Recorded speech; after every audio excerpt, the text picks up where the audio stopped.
Let's make a vinaigrette. Oil-free. Now, this is a vinaigrette in name. It's not going to have the thickness that a lot of vinaigrettes have, but it is a really tasty, satisfying, fat-free, basically, dressing that is not even high in calories. And we keep it on hand all the time and put it on literally everything. Salad dressing, bread, pasta. I put it on a bowl of white rice the other day. Yeah, and it's delicious. Vegetables, whatever. So it starts with a can of chickpeas. No, there's no chickpeas in it. Well, sort of.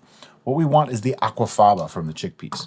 Aquafaba is a great alternative to oil in a lot of ways. It can also be used as an egg replacement in some recipes. Right. And we're sort of using it as a thickener here. It does make it a little bit thicker. Like I said, it's still not a thick dressing, but that's okay. And I just want to drain it out. Keep those chickpeas, though. They're the good part, too. You know, you can use them for something. Hummus. Yeah. All right, so save our chickpeas. Let me get them out of the way. What I'm left with is almost a cup of aquafaba. About 3/4 of a cup. The exact amounts on this are rather fluid. You can actually change it. It's a very forgiving recipe. I am just going to dump this right in here. If you use canned chickpeas in many recipes, then you can simply reserve the aquafaba until you get the desired amount to make a full batch or a larger batch of this dressing. Right. And if you make your beans in an Instant Pot, you can actually use the water that's left after making them. As long as you don't put in like this much water with this much beans, if you have a more reasonable bean to water ratio, you can actually just use that because it's aquafaba. It's just bean water. All right, so we have our aquafaba. What's next? Garlic. Okay, these are some big garlics. What does it call for in the recipe? 5 cloves. So I got some monster ones. Look at the size of that. We got monster and we got normal. baby ones. I'm not even breaking them up. Just throw them in there. Just putting them in. Why? Because this is our Vitamix blender, and it's going to just blitz everything That's right. perfectly. Next. Next is mustard. Okay, for mustard, we are using Berman's Spicy Brown, also known as Gulden's Spicy Brown. It's from Aldi. And how much do I need? We did a teaspoon. A teaspoon. So, nice squirt of mustard. If you like more mustard, you can use more. It's also there for the lecithin, which is actually an emulsifier. If you That's good. if you use a different type of mustard, like say a Dijon or something, then you can use slightly more without it getting too overpowering. Yeah, the spicy brown gets a little mustardy. Okay, next. 1 tablespoon lemon juice. You might notice I'm not actually measuring anything because This is just eyeball he it. just throws stuff in the blender and it's delicious. And so I made him actually measure it the one time. Did I actually measure it or did I just... Oh, I did. I didn't actually measure it. Okay, next. A half cup white wine vinegar. Okay, for that, I'm actually going to kind of measure. Because half cup, that's hard to... Could you use red wine vinegar? Absolutely. Could you use apple cider vinegar? I don't know if I would for this. It's going to drastically alter the flavor components, whereas red wine vinegar, white wine vinegar, love them both. But I know some people really enjoy apple cider vinegar, and if apple cider vinegar is your thing, then go for it. Then you can, yeah, sure. Next. A tablespoon of thyme.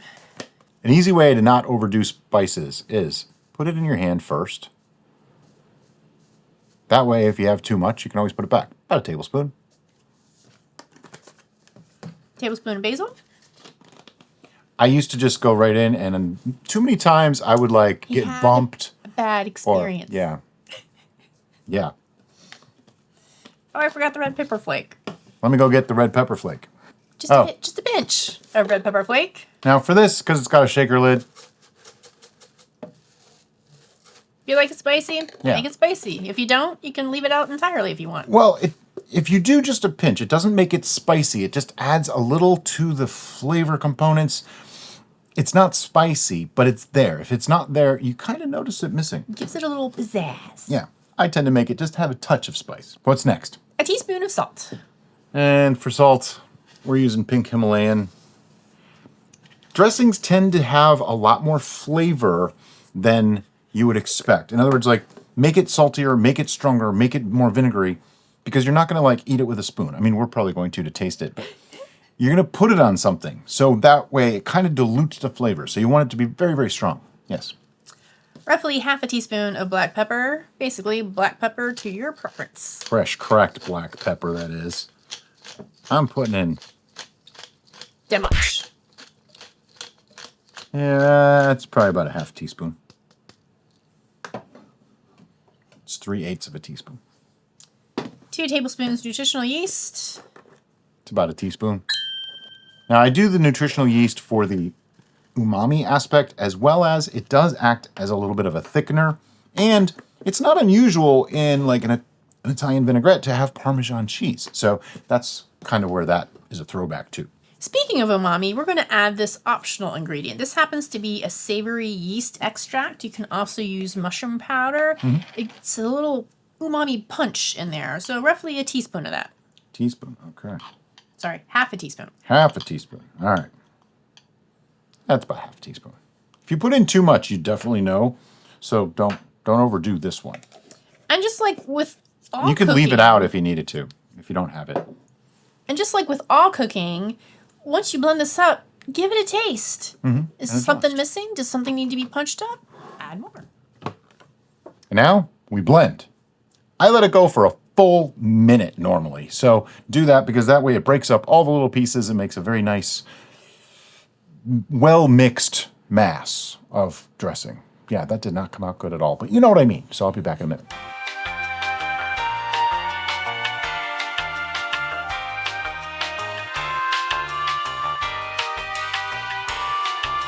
And after 1 minute, it looks like this. Let's check it out. And, okay, you know what? We're the only ones that are going to eat this, so... We're going to use our finger. There we go. It's okay. Vinegary, herby. That is, like, so perfect. good. It has such a great flavor. It works great on, like we said, on everything. And what we do is we actually use... This is from the Bakken barbecue sauce, the Japanese barbecue sauce. And we just remove the label. It's a little funnel. It's got a great lid. It's perfect for this kind of scenario. And you don't have to buy something special.